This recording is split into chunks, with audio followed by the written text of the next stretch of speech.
Scanning for audio.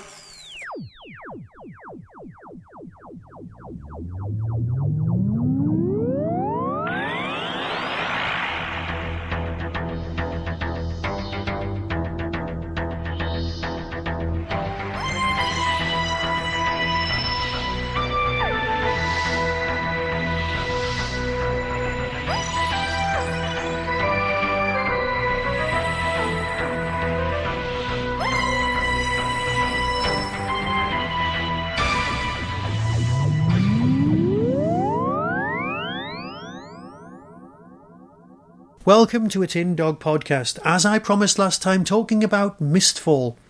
Andrew, friend of the podcaster Smith, has returned to E-Space with the 5th Doctor, Turlough, Tegan and Nyssa. Now, these stories are set after the last lot of Tegan, Turlough and Nyssa stories, where you've got a slightly rejuvenated yet older Nyssa, you've got Tegan, you've got Turlough, you've got the 5th Doctor. Now, in our heads, all these people take place months after the original trip to E-Space, except think about it.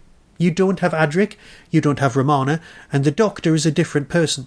Although in our head, the periods blur together, the end of Tom Baker's season, and this time, well, they're a completely different cast. These people haven't been anywhere near Alzarius. The nearest they came was talking to Adric, and that becomes abundantly clear very early on. Now, as a sequel to Full Circle, you've got a lot of continuity to deal with. But that's not really a problem, because the sort of people who'll buy Big Finish, well, we've seen Full Circle once or twice.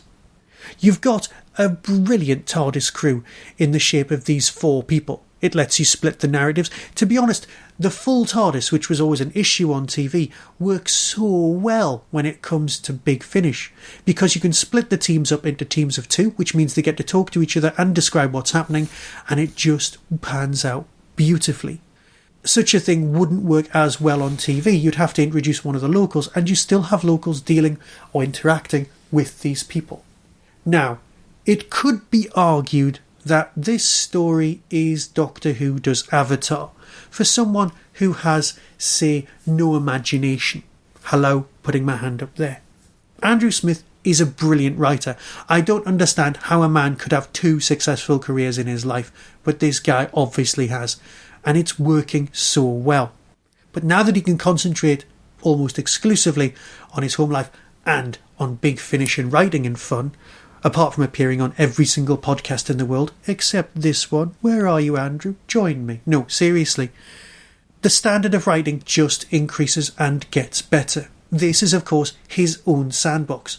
This is a new trilogy of E-Space stories, so obviously it has to lead on to the others. Now, I said earlier it's a bit Avatar-y. I'm not by any stretch of the imagination saying that everybody's blue, but the 3D in this story is slightly more believable. That was a joke, by the way, just in case you think it's some sort. Leave it there.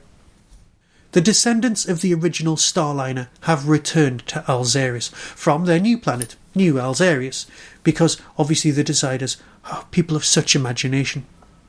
And they're investigating the biology of the original planet. Yes, there are Marshmen here, and one of the failings of the original Marshmen is that they couldn't talk, which isn't really a major problem when it comes to TV. When it comes to audio, the inability of your main, and I'm going to use the word monsters with rabbit ears, the creatures, well, they kind of need to be able to talk. That is worked around perfectly acceptably here, and is actually something that I'm very fond of. Of course, we've got the actress who plays Kate Lethbridge-Stewart playing an authority figure here. Not typecast, but more a character actor. I mean, let's face it, the Redgraves are particularly good, but they are of a certain class when it comes to English. Those performances are exemplary. They are absolutely superb. There is nothing that you can really say bad about this story at all, and that sounds like I'm building up to some sort of knocking down, and I'm not. It's a great little piece and a lovely reintroduction to E-Space. The guy got to play with his own sandbox, his own model kit once again, and does a lovely job. Sequels are often a little bit ropey. This one, not by any stretch of the imagination. It fills its nice 4 episodes perfectly, doesn't feel padded or overlong, which admittedly in some times has been an issue. So yeah, A great story, done by a great author, produced by a great company.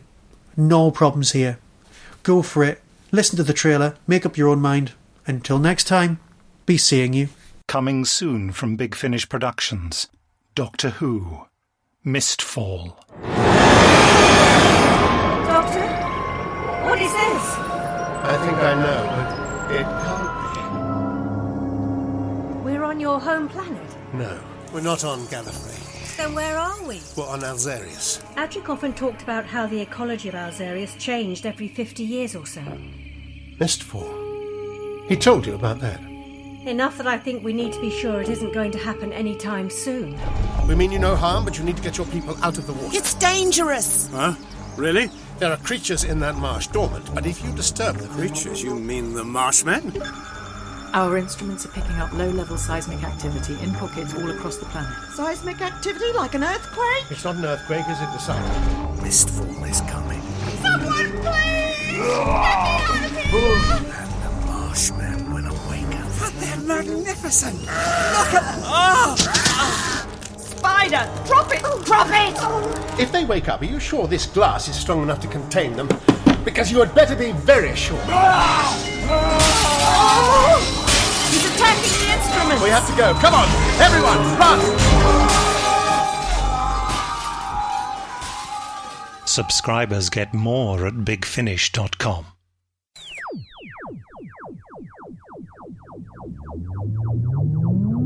You've been listening to the Tin Dog Podcast, available on RSS, iTunes, Stitcher, Audio Boom and Tumblr. Doctor Who and its associated works are copyright of the BBC. No infringement is intended. You can contact the show, donate, buy merchandise or find out more about my other projects by visiting the Tin Dog Podcast homepage and clicking on the links. The Tin Dog Podcast is a founder member of the Doctor Who Podcast Alliance.